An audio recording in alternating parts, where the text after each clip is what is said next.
Radhe Radhe everyone, आप सभी का स्वागत है ज्ञानोदय क्लासेस पर। अभी हम डिस्कस करने जा रहे हैं हिस्ट्री के टॉप मोस्ट इम्पॉर्टेंट पीवाईक्यूज जो कि अक्सर एग्जाम्स में पूछे गए हैं। ठीक है, किससे रिलेटेड हम डिस्कस करेंगे? हिस्ट्री से रिलेटेड टॉप मोस्ट एमसीक्यूज को हम डिस्कस करने जा रहे हैं। तो फटाफट से जिन्होंने अभी तक क्या नहीं किया है, चैनल को सब्सक्राइब नहीं किया है, फटाफट से सब्सक्राइब कर लीजिए और बेल आइकन पर क्लिक कर लीजिए ताकि आपको हर एक क्लास की अपडेट जो है वो सबसे पहले मिल सके। ठीक है, यहाँ हम कुल 60 प्रश्नों को डिस्कस करेंगे। देखते हैं कि 60 में 60 प्रश्न कितनों के सही होते हैं। तो बिना वक्त गवाए हम क्लास को शुरू करेंगे, लेकिन उससे पहले आप सभी लोग फटाफट से क्लास को ज्वाइन कर लीजिए और अपने सभी दोस्तों के साथ सेशन को शेयर कर दीजिए। तो बढ़ते हैं हम हमारे पहले प्रश्न की तरफ। हमारा पहला प्रश्न है स्क्रीन पर। सिंधु सभ्यता, क्या पूछा जा रहा है? सिंधु सभ्यता किस काल से संबंधित है? प्रश्न पूछा जा रहा है हिंदू सभ्यता किस काल से संबंधित है, ये प्रश्न है। इसका उत्तर क्या होने वाला है? Option number C is the correct answer, काश्य काल से संबंधित है। इसी के साथ अगले प्रश्न पर चलते हैं। अगला प्रश्न है हड़प्पा सभ्यता का प्रमुख बंदरगाह था। हड़प्पा सभ्यता का प्रमुख बंदरगाह था डैश, लोथल, कालीबंगा, हड़प्पा या मोहनजोदड़ो। तो इस प्रश्न का उत्तर क्या होने वाला है? आप सभी जानते हैं बंदरगाह या फिर गोदीवारा का ऑप्शन आएगा तो क्या होगा? लोथल होगा। गोदीवारा भी पूछा जा सकता है, गोदीवारा का मतलब भी आपका बंदरगाह ही होता है, ध्यान में रखना है। अगले प्रश्न पर चलेंगे। अगला प्रश्न है प्रश्न नंबर 3, मोहनजोदड़ो। मोहनजोदड़ो क्या पूछा जा रहा है? किस नदी के किनारे था? मोहनजोदड़ो किस नदी के किनारे था? तो इसका उत्तर होने वाला है ऑप्शन नंबर सी, सिंधु नदी के किनारे अवस्थित है। अगला प्रश्न है प्रश्न नंबर 4, सिंधु सभ्यता में ग्रेट बाथ यानी कि महान स्नानागार कहाँ मिला है? ग्रेट बाथ कहाँ मिला है? तो इस प्रश्न का उत्तर आप जानते हैं, मोहनजोदड़ो में मिला है, यानी कि option B is the correct answer. अगले प्रश्न पर चलते हैं। अगला प्रश्न है प्रश्न नंबर 5, वेदों की भाषा कौन सी है? वेदों की भाषा कौन सी है? तो आप जानते हैं कि वेदों की भाषा कैसी है? संस्कृत भाषा है। अगले प्रश्न पर बढ़ेंगे। अगला प्रश्न है ऋग्वेद में, क्या पूछा जा रहा है? ऋग्वेद में किस देवता को सर्वाधिक सूक्त समर्पित है? आप सभी जानते हैं हमारे पास कितने वेद हैं? 4 वेद है। सबसे पुराना वेद कौन सा है? ऋग्वेद। पूछा जा रहा है ऋग्वेद में सबसे सर्वाधिक सूक्त जो है वो किस देवता को समर्पित है? तो अग्निदेव को समर्पित है। इसी के साथ अगले प्रश्न पर चलते हैं। अगला प्रश्न है प्रश्न नंबर 7, महाजनपदों की संख्या कितनी थी? महाजनपदों की कितनी संख्या थी? 16 महाजनपद थे। अगला प्रश्न है मगध साम्राज्य की पहली राजधानी। मगध साम्राज्य की पहली राजधानी गिरिव्रज थी। क्या थी? गिरिव्रज थी, यानी कि option number B is the correct answer. अगले प्रश्न पर चलते हैं। अहिंसा परमो धर्मा, एक कोटेशन दिया हुआ है, अहिंसा परमो धर्मा का उपदेश किसने दिया था? किसके द्वारा दिया गया था अहिंसा परमो धर्मा? तो इस प्रश्न का उत्तर देना है आप सभी लोगों को। तो आप जानते हैं इस प्रश्न का उत्तर किसने दिया था? महावीर। जैन धर्म वाले मानते हैं अहिंसा करना यानी कि अहिंसा सर्वोत्तम है, सर्वोत्तम गुण माना जाता है मानव का। ठीक है, अगला प्रश्न प्रश्न नंबर 10, गौतम बुद्ध का जन्म कहाँ हुआ? गौतम बुद्ध का जन्म कहाँ हुआ? तो कहाँ हुआ? नेपाल के लुम्बिनी ग्राम में हुआ था, ध्यान रखना है। अगला प्रश्न है पहली बौद्ध परिषद कहाँ हुई? इसका उत्तर क्या होने वाला है? राजगीर में हुई थी। टोटल कितनी बौद्ध परिषद हुई है? 4 हुई है। अगला प्रश्न है चंद्रगुप्त मौर्य के दरबारी गुरु कौन थे? चंद्रगुप्त मौर्य के दरबारी गुरु कौन थे? तो चाणक्य थे। ठीक है, जिसे कौटिल्य के नाम से भी जाना जाता है। अगला प्रश्न है मेगस्थनीज की पुस्तक का नाम क्या है? मेगस्थनीज की पुस्तक का नाम क्या है? इंडिका। अगले प्रश्न पर चलते हैं। प्रश्न नंबर 14, अशोक का धम्म संबंधित था। अशोक का धम्म किससे संबंधित था? ये प्रश्न है, तो नैतिक जीवन से संबंधित था। इसी के साथ अगले प्रश्न पर चलते हैं। प्रश्न नंबर 15, कुषाण शासक कनिष्क ने राजधानी कहाँ बनाई? कुषाण शासक कनिष्क ने राजधानी कहाँ बनाई थी? तो पुरुषपुर में बनाई थी। इसी के साथ अगले प्रश्न पर बढ़ेंगे। प्रश्न नंबर 16, गुप्त काल को क्या कहा जाता है? गुप्त काल को स्वर्ण युग कहा जाता है। देखिए पीवाईक्यू से आपको एक क्या चीज पता चलती है? क्वेश्चन पूछने का पैटर्न पता चलता है और यहाँ हम वही डिस्कस कर रहे हैं। ठीक है, अगला प्रश्न है प्रश्न नंबर 17, इलाहाबाद स्तंभ लेख किससे संबंधित है? इलाहाबाद स्तंभ लेख किससे संबंधित है? तो ध्यान रखना है, समुद्रगुप्त से संबंधित है। अगले प्रश्न पर चलेंगे। अगला प्रश्न आपसे पूछा जा रहा है नालंदा विश्वविद्यालय हमारे देश का सबसे पुराना विश्वविद्यालय की स्थापना किसने की? तो इसका उत्तर क्या होने वाला है? कुमारगुप्त के द्वारा की गई थी। अगले प्रश्न पर चलते हैं। अगला प्रश्न है हर्षचरित किसने लिखी? हर्षचरित किसने लिखी? तो इसका उत्तर है ऑप्शन नंबर ए, बन भट्ट नहीं, बान भट्ट के द्वारा लिखी गई है, यानी कि option A is the correct answer. अगला प्रश्न है अजंता की गुफाएं।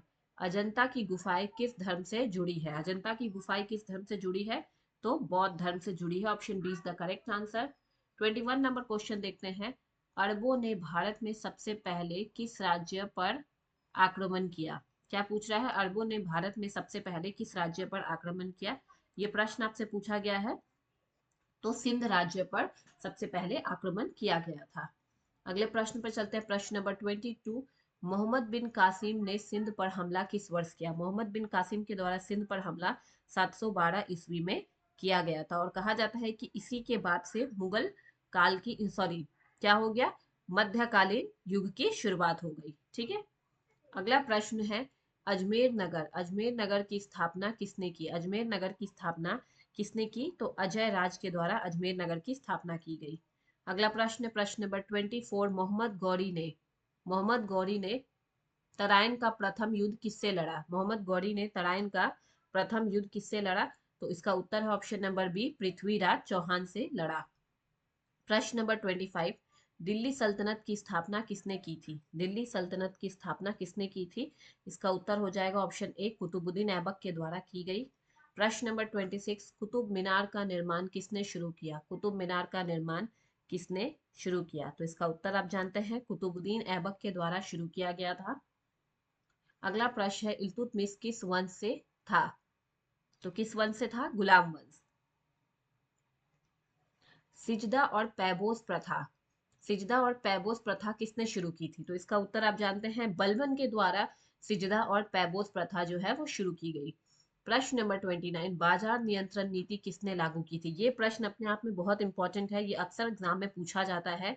ये किसके द्वारा की गई थी? अलाउद्दीन खिलजी के द्वारा की गई थी। अगले प्रश्न को देखेंगे, तुगलक वंश का संस्थापक कौन था? तुगलक वंश का संस्थापक कौन था? तो आप सभी जानते हैं, गयासुद्दीन तुगलक तुगलक वंश का संस्थापक था। प्रश्न नंबर 31। अभी तक हमने कुल 30 प्रश्न देखे। आप लोग देखिए कि 30 में 30 कितनों के उत्तर सही हुए हैं। 31वां प्रश्न है, तुगलक वंश का विचित्र व्यक्तित्व वाला शासक कौन था? तुगलक वंश का विचित्र व्यक्तित्व वाला शासक कौन था? 4 विकल्प आपके सामने स्क्रीन पर दिया गया है। तो उत्तर क्या है? ऑप्शन नंबर बी, मोहम्मद बिन तुगलक, जिसे सन की शासक और पागल बादशाह के नाम से भी जाना जाता है। हालांकि वो सबसे बुद्धिमान था, लेकिन उसकी अवस्थिति अगर हम देखें तो वो गलत थी। ठीक है। अगला प्रश्न है, टोकन मुद्रा किसने जारी की? टोकन मुद्रा किसके द्वारा जारी की गई थी? मोहम्मद बिन तुगलक के द्वारा की गई थी।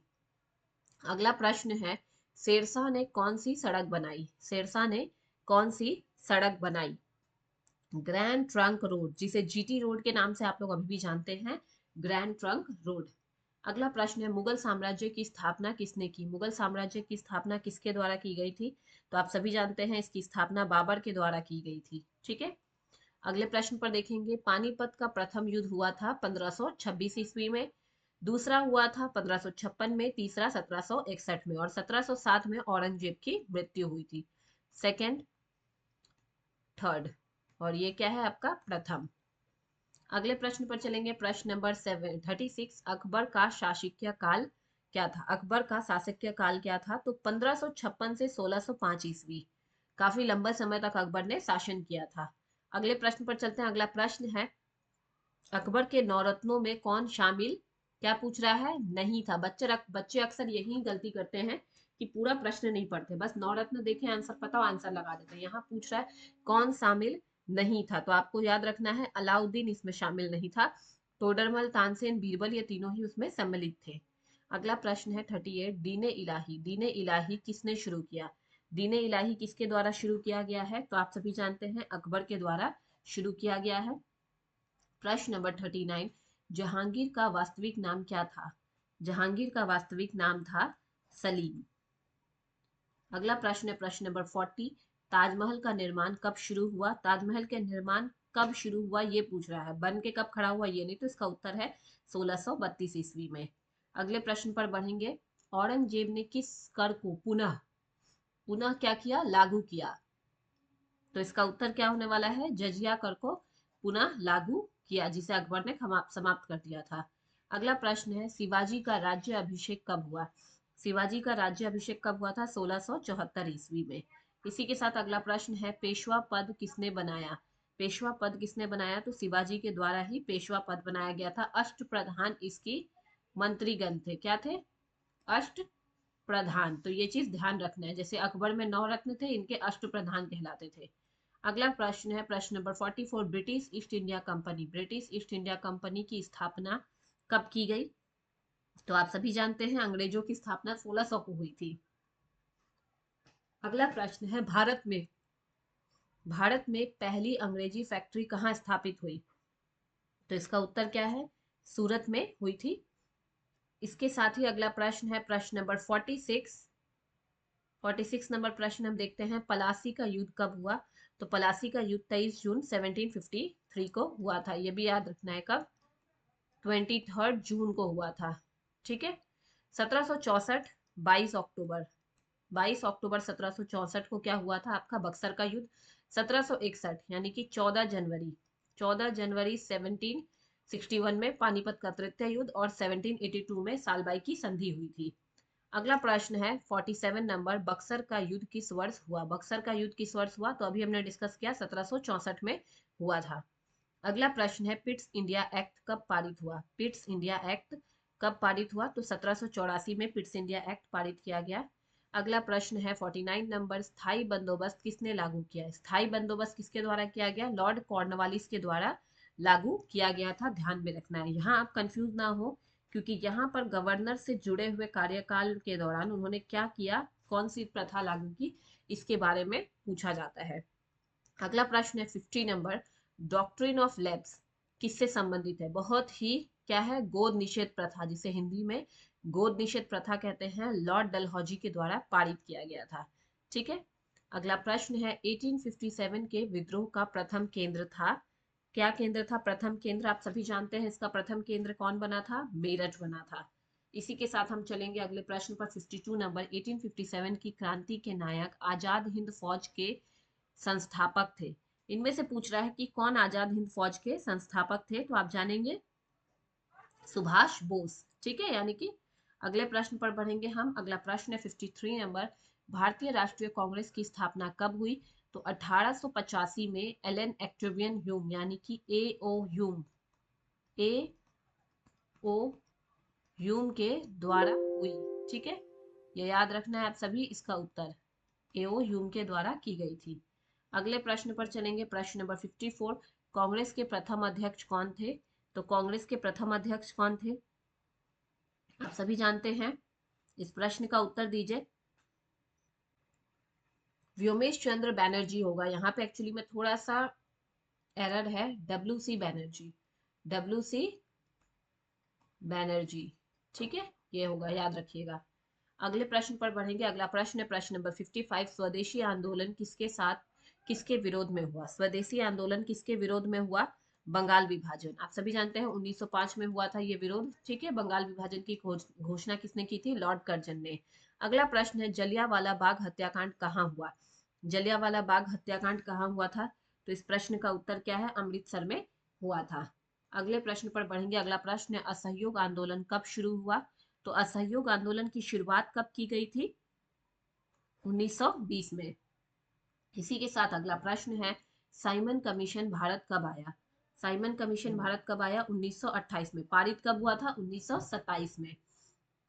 सेशन का लास्ट प्रश्न है, सेकंड लास्ट प्रश्न है, भारत छोड़ो आंदोलन हुआ 1942 में। और ये रहा हमारे सेशन का अंतिम प्रश्न, गांधी इरविन समझौता कब हुआ? गांधी इरविन समझौता कब हुआ?